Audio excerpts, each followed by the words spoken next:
Assalamualaikum warahmatullahi wabarakatuh. Baik teman-teman sekalian dimanapun Anda berada, selamat siang.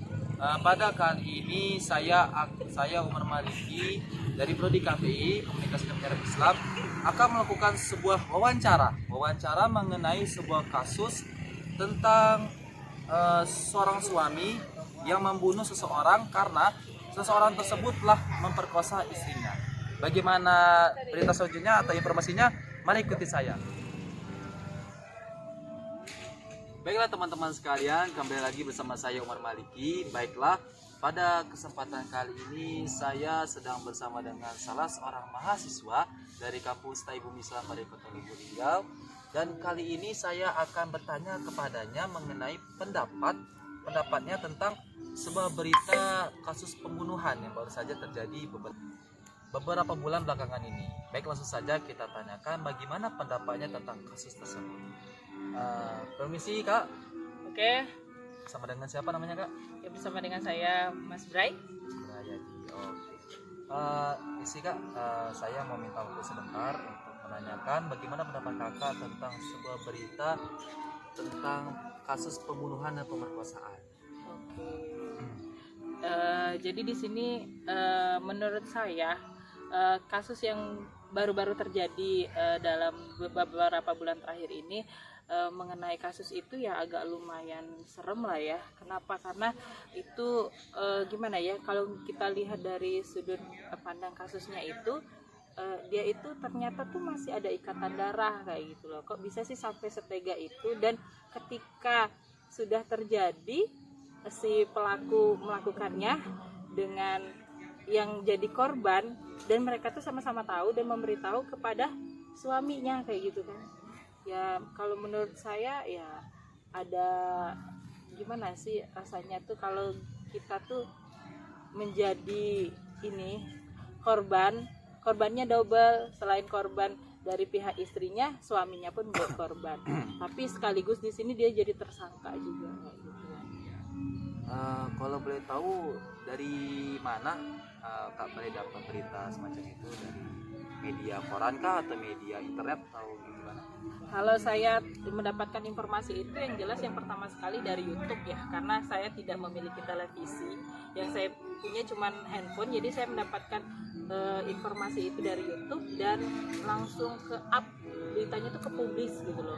Langsung saya lihat tiba-tiba udah nongol aja di TV One kayak gitu. Jadi begini Kak Braya, kan si suami yang sekarang sudah menjadi seorang pelaku pembunuhan itu kan dijatuhkan hukuman oleh jaksa penuntut hukum itu selama 12 tahun penjara. Nah, akhirnya oleh hakim Mahkamah Agung diturunkan menjadi 8 tahun penjara. Nah, bagaimana tanggapan Kak Bray mengenai hukum atau sanksi yang diberikan pada sang suami tersebut? Padahal kan sang suami kan berniat hanya ingin menjaga martabat seorang istrinya. Ya kalau menurut saya selama itu tidak merugikan antara satu pihak dengan pihak yang lain ya tidak jadi masalah. Karena kan setiap hakim hakim Mahkamah Penuntut Hukum itu kan misalnya tuh dia sudah mempelajari dengan matang setiap kasus yang dia selidiki dan setiap kasus yang dia terima.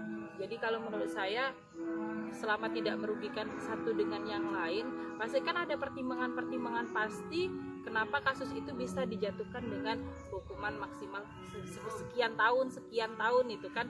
Jadi dia tuh kita nggak bisa gimana sih bilangnya tuh, kita tuh nggak bisa bilang kenapa sih hakim tuh menjatuhkan vonis seperti ini, karena kita tidak tahu hukum dan bagaimana penetapan hukum itu sendiri. Jadi kalau menurut saya ya sah-sah saja sih ya. Jadi kalau misalnya Anda diberi pertanyaan, berapakah kira-kira sanksi hukum yang menurut Anda itu adil? Apakah turun dari 8 tahun atau bagaimana? Oh, mengenai ini jatuh vonis hukuman harusnya tadi kan maksimal 12 tahun ya. Jika pelaku tadi itu melakukan pembunuhan secara sengaja. Tapi karena dilihat dari sudut pandang kasus ini sendiri itu dia itu divonisnya 8 tahun jatuhnya itu dikarenakan apa itu namanya ini anak kasus penganiayaan, karena setelah aku lihat alur ceritanya tadi tuh si korban itu meninggalnya itu ketika udah di rumah sakit, bukan di TKP gitu kan. Dan dilihat lagi dari alur ceritanya juga, ternyata si korban ini tuh sampai mengalami pendarahan hebat ya, itu tuh bukan karena ini sengaja kayak gitu kan. Mungkin kalau bahasa kitanya mungkin karena dia sudah kesal, hilaf kayak gitu kan, sampai akhirnya dia ini melakukan sebuah tindakan di luar kesadarannya. Ya, kalau menurut saya seperti itu sih pendapat saya. Jadi mungkin pendapat Kabrai, semuanya itu diserahkan kepada pihak yang berwenang. Ya. Oke, mungkin itu saja yang dapat saya tanyakan. Terima kasih Kak Bray atas waktu dan informasinya. Semoga sehat selalu. Amin. Dan pada pemirsa sekalian, terima kasih telah menonton video kali ini. Sekian, terima kasih. Assalamualaikum warahmatullahi wabarakatuh. Fotbollssport, det har vi alltid gjort.